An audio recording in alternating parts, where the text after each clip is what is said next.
Quem vai fazer a pergunta? Eu. Então faz a pergunta. Pode começar? Peraí, tem que dar uma afastada aqui. Pra ficar em pé, melhor, né? Tá, vai. Pode ir? Pode.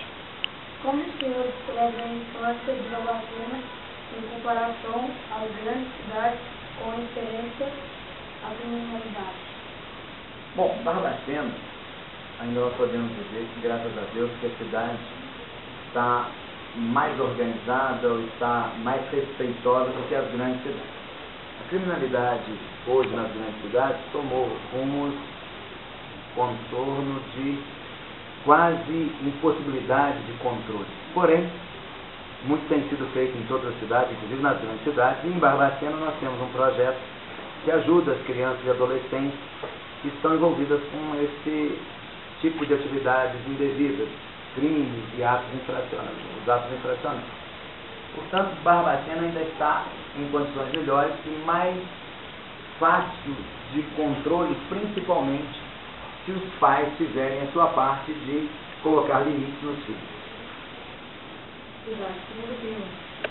Qual o melhor caminho que o senhor vê para manter os novos jovens afastados das drogas e da criminalidade? O melhor caminho é a educação. E a educação é dentro de casa, é através dos pais. Aliado ao trabalho de educação dos pais, nós precisamos de instrução nas escolas. Precisamos de que o jovem esteja ligado à escola, esteja estudando. E não pode deixar também de praticar esporte.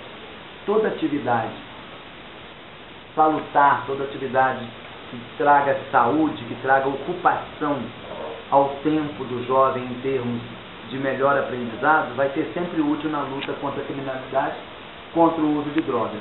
Aquele que não tem o que fazer acaba preenchendo seu tempo muitas das vezes com coisas indevidas, e a droga é uma delas. Terceira pergunta. Quais são os principais problemas enfrentados pelas crianças e adolescentes na nossa região? Eu digo que o principal problema enfrentado é a falta de estrutura familiar. A desarmonia em casa entre pai, mãe e filhos faz com que os jovens acabem direcionando as suas atividades para as coisas indevidas. Então, a principal dificuldade começa no lar, começa dentro da casa. Mas também passa pela falta de uma política pública dos municípios de proporcionarem aos jovens a prática de esporte, com quadras, com campos de futebol, com outras atividades como vôlei, basquete, caminhadas, atividades que possam fazer com que eles preencham o tempo, evitando assim de ficar com um vazio existencial, que muitas das vezes acaba sendo preenchido pelas drogas. Quarta pergunta. O que o programa Responsabilidade Social tem colaborado para diminuir os problemas enfrentados? Bom, responsabilidade social é um termo genérico que é usado para mostrar que todos nós, cidadãos, filhos do mesmo pai, somos todos irmãos, precisamos então, diante disso, ter uma responsabilidade com os demais. Jesus já nos ensinou que o maior mandamento é amar a Deus sobre todas as coisas e ao próximo como a si mesmo. Então essa responsabilidade social passa por essa ideia que nos foi deixada por Jesus, amar ao próximo como a nós mesmos. Hoje, grandes empresas, pequenas e até médias empresas, têm usado esse termo de responsabilidade social para mostrarem que elas, além de cultivarem o capitalismo, o lucro, elas também investem no social. Em Barbacena, nós temos muito a agradecer aos empresários, em geral, que o nosso programa Pacto pela Juventude, ele depende da ajuda externa, da ajuda dos particulares, sejam as empresas, sejam as famílias. E os empresários de Barbacena, com a responsabilidade social que eles têm realmente muito presente, têm nos ajudado, dando bolsas de estudo, dando vagas de emprego, dando transporte, através de vários transportes, através de outras atividades que sempre nos ajudam a colocar em prática um dos 26 projetos do programa Pacto pela Juventude.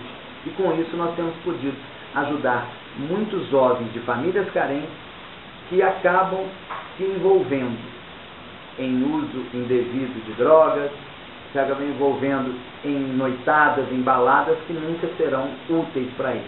Então a responsabilidade social no âmbito da nossa cidade de Barbacena é muito boa pelas empresas que têm nos ajudado já há mais de um ano. A outra pergunta. Atualmente, uma criança ou adolescente pode denunciar qualquer tipo de abuso ou violência que possam estar sofrendo? Qual seria esse caminho? Bom, nós temos um programa que chama Aponte, Apontamento de Maus Tratos. Esse programa, ele coloca em prática o artigo 13 do Estatuto da Criança e Adolescente, que diz que todas as pessoas podem denunciar e todos os policiais, os médicos e os educadores, professores, têm a obrigação de denunciar qualquer suspeita de maus tratos contra criança e adolescente. Então isso está na lei para os professores, diretores, para os policiais e para os profissionais da saúde. Eles são obrigados a denunciar aqui na Vara da Infância, pode ser através do telefone 3331 5021 ou através do site www.infanciabarbacena.com.br. Através desses canais de comunicação, qualquer pessoa pode denunciar e todos esses profissionais a que me referi têm a obrigação de denunciar qualquer suspeita de maus tratos. Sejam maus tratos físicos, que nós já conhecemos, as agressões, sejam os maus tratos de nível sexual e, com isso, possibilita que a gente apure para evitar que as crianças e adolescentes sejam alvo desses abusos. Aqui me dá uma pergunta boa, que assim, o poder público tem sido participativo no combate à violência contra as crianças e adolescentes? Olha, o poder público também é um participante muito importante nisso. E o que é o poder público? São todas as entidades governamentais que cuidam das crianças e adolescentes de alguma maneira. Então a Polícia Civil faz as apurações, a Polícia Militar faz o policiamento ostensivo para evitar e para trazer ao conhecimento do Judiciário essas ocorrências. O Conselho Tutelar é muito importante, o município, o Estado e a União, e os diversos órgãos, como nós, o Poder Judiciário, que é do Estado, junto com o Ministério Público, faz esse trabalho. Então, não adianta trabalhar só o poder público, precisa da iniciativa privada. Não adianta só a iniciativa privada, tem que ter o poder público. O importante é essa parceria público-privada para que juntos nós possamos usar o que melhor nós temos para dar à criança e adolescente tudo aquilo que ela tem direito, inclusive previsto constitucionalmente, como uma prioridade absoluta para a criança e adolescente em todos os níveis. E quando um adolescente ou criança usa drogas, ele é apreendido, o que é feito? Bom, são dois tipos de atitude. Quando ele usa droga, ele está cometendo um ato infracional. Ele responde perante a Vara Infracional da Infância e Juventude pelo ato de usar a droga ou de traficar. Também responde perante o Juizado Civil da Infância e Juventude através de chama-se medida de proteção. O que o Poder Judiciário faz?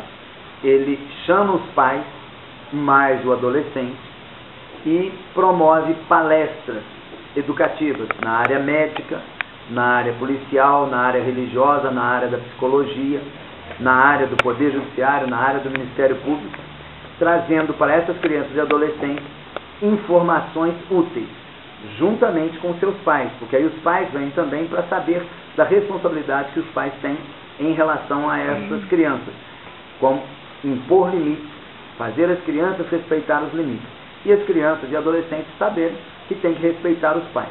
Então o trabalho que é feito nessa hipótese é, na área civil, proteger essas crianças, educando-as e na área infracional, se for o caso, até punir aquele que, eventualmente, não aceite as medidas de proteção que lhe são fornecidas.